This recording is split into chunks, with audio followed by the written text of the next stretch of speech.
All protocols observed, I would now want to say a few words about my brother Raila.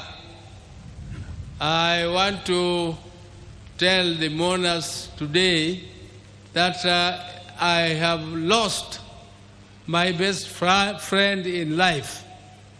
I will never have any other friend like Raila.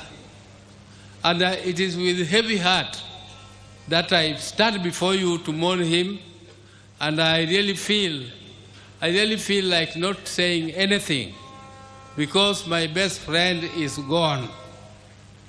I would like to tell you people just a little bit about Raila. I cannot say it because it is too much. I cannot tell you. It can take the whole day. But I want to tell you that from childhood, Raila was a very, very caring boy.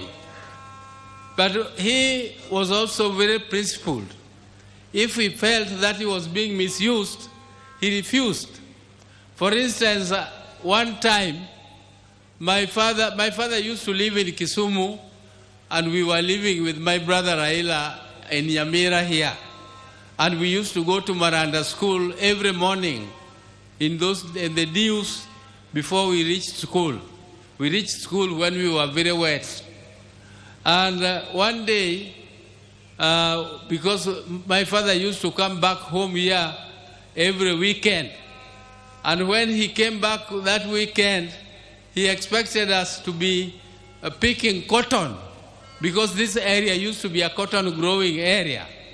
And all of us had woken up so early to go and pick cotton, because Mzee was very strict. Everybody had to go and pick cotton. But Raila was still sleeping. So when Mzee asked him why he is not picking cotton, he told Mzee, Baba, don't you know it is very difficult to pick cotton? Why don't you also try to pick it? And Mzee was not amused. So Mzee disciplined him a little for that statement. Again, the other time, my mother was going for a funeral to Alego. And he went to school and asked permission so that we could look after our siblings, the children, who are my sister Akinyi, who has just spoken here, and the other Achieng, whose son has spoken here. Those who are still small kids. So when we missed school for one day, the next day when we went to school, the same teacher gave us a lot of beatings, why we missed class. But my mother was not amused. So my mother went there to quarrel. But before then, when this teacher was disciplining us in class, he expected us to salute him. After he has given you the beating, you do the saluting. But Raila refused to salute the teacher. So the teacher was not amused. The teacher called him, come again for another beating. He came back, and again the teacher gave him another beating. He refused to salute. The third time, when the teacher gave him the last beating, he told the teacher that you are caning me for nothing, and my mother asked you for permission. So don't cane me again. And I can tell you that my brother also liked school. He liked school and he never missed school. Unlike my other brother, Agola, who did not enjoy school very much, but whenever my father put him to discipline, he went to school and studied, and that time he becomes number one. So can you imagine somebody who is a bottom and next term he is number one? And Raila was always number one in class during those days.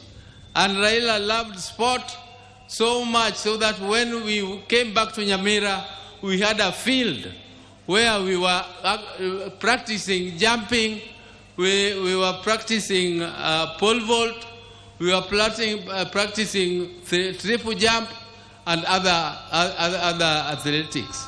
So Raila became a member of the management of the Athletics Association later, and he was a great lover of football. His team was called Arsenal. Raila is and he was also a patron of Gor Mahia. He also became a patron of Gor Mahia. And recently, you remember, when Kenya was participating in the football match for Africa, he was with His Excellency the President at Kasarani Stadium to cheer. And whenever they were there with His Excellency, Kenya team won. It is only the day when His Excellency missed the football and Raila also missed the football that the Kenya team lost. But, ladies and gentlemen, I don't want to bore you with the long speeches. We were with Raila in Germany. If you people see, he has some mark on his head. There is another mark here on his mouth. Those were, the one in his mouth was in Kisumu when we were playing at a place where Ofafa Memorial Hall is now placed. And we were playing and jumping over mango trees. And Raila fell down and I had to carry him on my back. And other people were laughing at me that Oburu was crying. Oh, I know Raila, wewe umeumia. Raila, umia. But there it was, and the other one was in Germany. He met that accident. But he was a very brave man. I tell you, one day, when 1982, when there was an attempted coup, and my brother was arrested and charged with treason, I tell you, that was another very, very sad moment for us. I went to see my brother at committee prisons. And when he was in the black uniform, which is only for people who are in the death row, and I saw him in that uniform and I cried. He was laughing and telling me, this is nothing, all this will go. I told him, how will it go and you are on the death row? I was really shaken when I saw him in that type of uniform. But Raila was so brave when he was fighting for justice. He braved it and he never feared anything. Even if he saw police throwing tear gas and doing whatever, Raila would face it. He would face it head on. He would not go back. Even when some of us were so scared,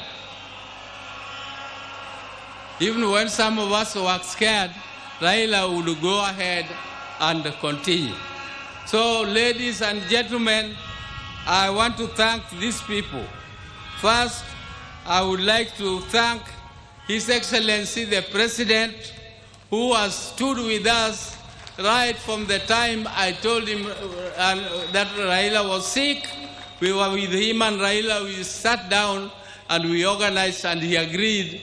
And he is the one who organized the transport which flew Raila to India for treatment. I also want to tell you that the president kept a vigil and he always checked on Raila to know what was happening with him. The day Raila died, I first of all called him and told him he was in a very critical condition. I was told by my sister, Akinyi, that Adhiambo had called from India. So I called Adhiambo, and then within no time, Akinyi told me again that Adhiambo called and Akinyi was wailing. I called the president again and informed him, and he was very sad. But he organized everything. All this arrangement would have been too heavy for the family.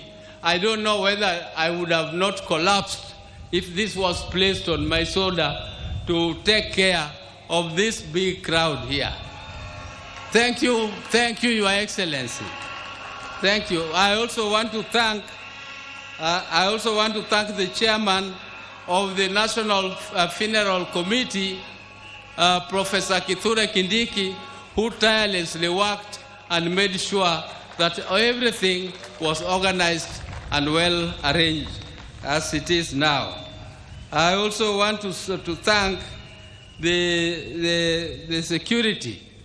The security which did this, the army, all the armed forces, all these are under instructions of the president. Thank you again for all that you did to us.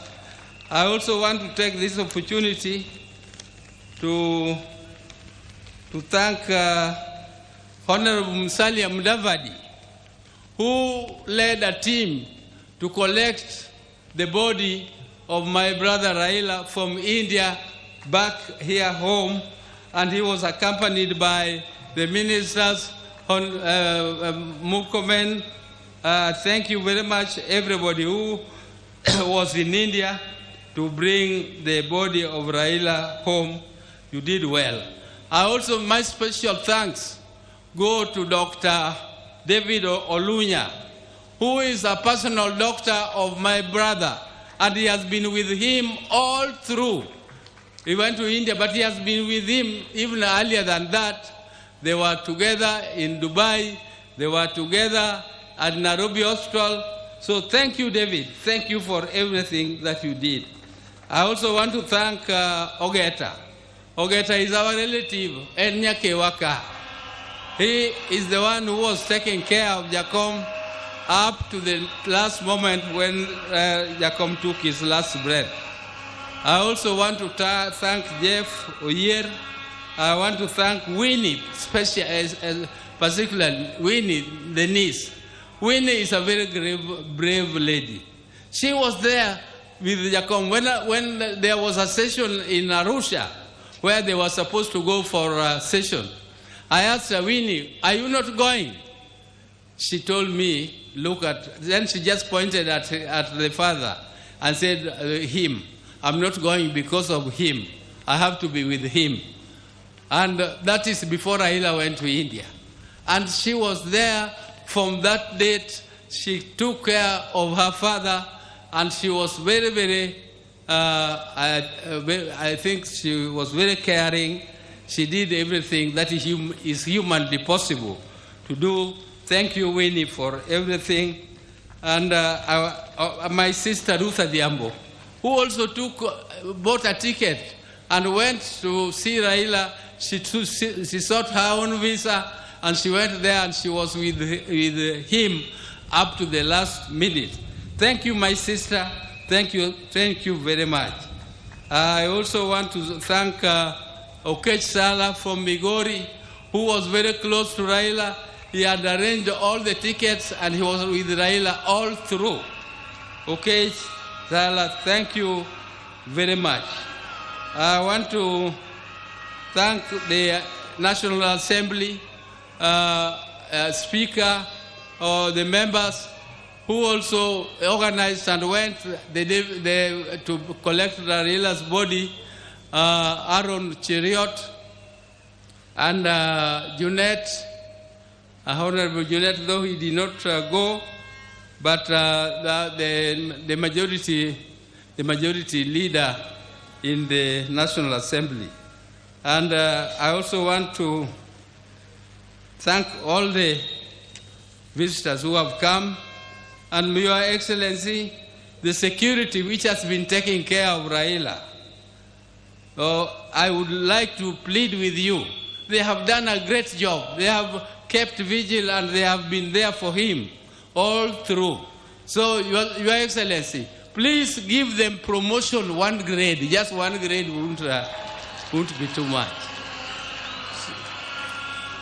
So, with those very many words, I would like to now say bye-bye to my brother, bye-bye my best friend, bye-bye my confidant, bye-bye my everything, my advisor.